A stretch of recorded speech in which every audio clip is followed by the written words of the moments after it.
หัวใจเจ้ามอนที่จะลากเอาปอนอันดีมาปั่นคือพี่น้องอยู่ทุกสามภาคการตั้งนี้ไปหน้าอันนี้กำปอนสีมากับน้องน้อยคำตั้งขาวตั้งดำเขาจะเอามาว่านับตั้งแต่นี้ต่อวันไปหน้าขอสวัสดีอย่าเลิศนับตั้งแต่นี้ต่อวันไปหน้าขอพี่น้องเจ้าข้าพยาเจ็บเป็นอย่างคือได้อยู่ดีอันที่กินหวานทุกสามภาคการตั้งนี้ไปหน้าบอกว่าพระสงฆ์อันที่ครูบาแม่ป้าเอาอาคนใดก็ตามกินมาน้อง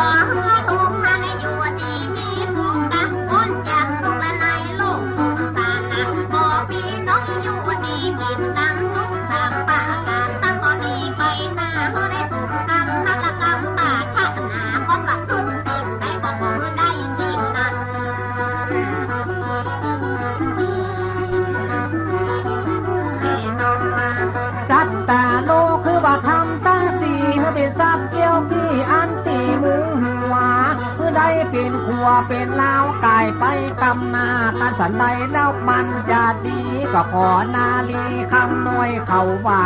กันพี่น้องจะฮิจะกาก็ขอปันน้ำปันนาลุก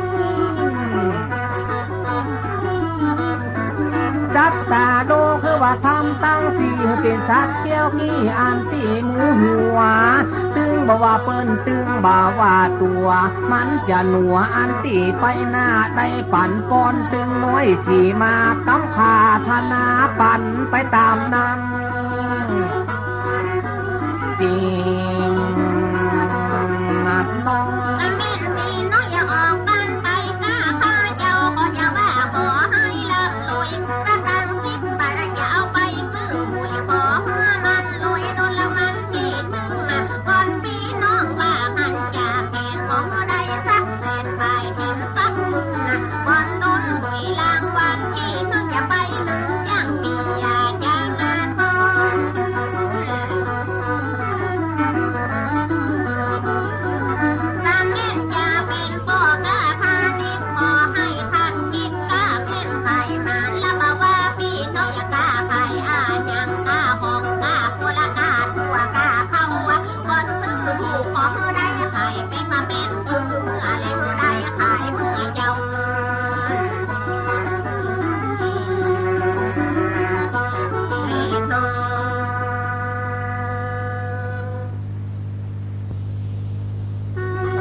เป็นลาบเป็นฟอนนกปั่นไปเลี้ยวพี่เกี้ยวน้องเกี้ยวเพราะก็อยู่บ้านไก่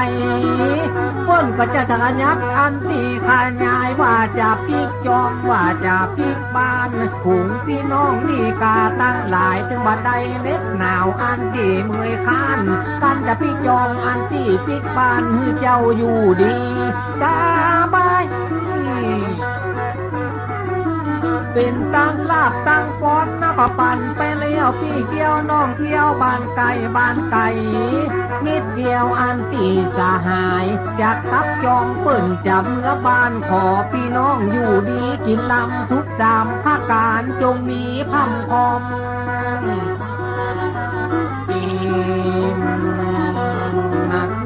เอามานั่งกินแล้วเอามานอนกินแล้วพี่น้องก็อย่าปิกและอย่ากลับหลังหันได้มาทำบุญและได้มาสุนทางก็อย่าปิกไปจองก็อย่าบอกไปบ้านและอย่าได้มีพ่อก็อย่าได้มีใครก็อย่าได้มีอันใดละมาหักพรหานะเมื่อพี่น้องและอย่ากลับไปบ้านขออย่ามีสั่งมาบ้าน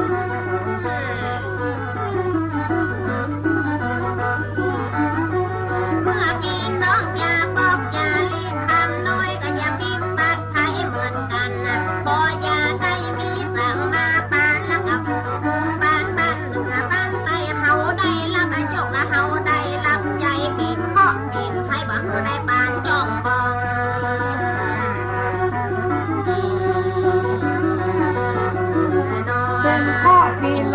อย่าได้มาท้าเป็นเคาะปีหน้าก็อย่าได้มาต่ำคือพี่น้องอยู่ดีกินหวานทุกสามภาคการตั้งนี้ไปหน้าจึงบอกว่าเคาะอันที่จนหลังมาตันอันเคาะจนหน้าขอคำน้อยช่วยปัดตึงข้าให้พี่น้องเขาใดไปดิ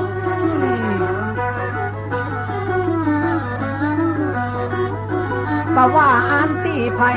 ก็กระปุนวงใหญ่จะกลับไปบ้านเน็ดหนาวอันตีมือข้านนับดินเคาะใครจะได้มาถึงตุนเป็นเคาะอันตีกาบนกู้คนเพื่อได้หนีหลีกเว้น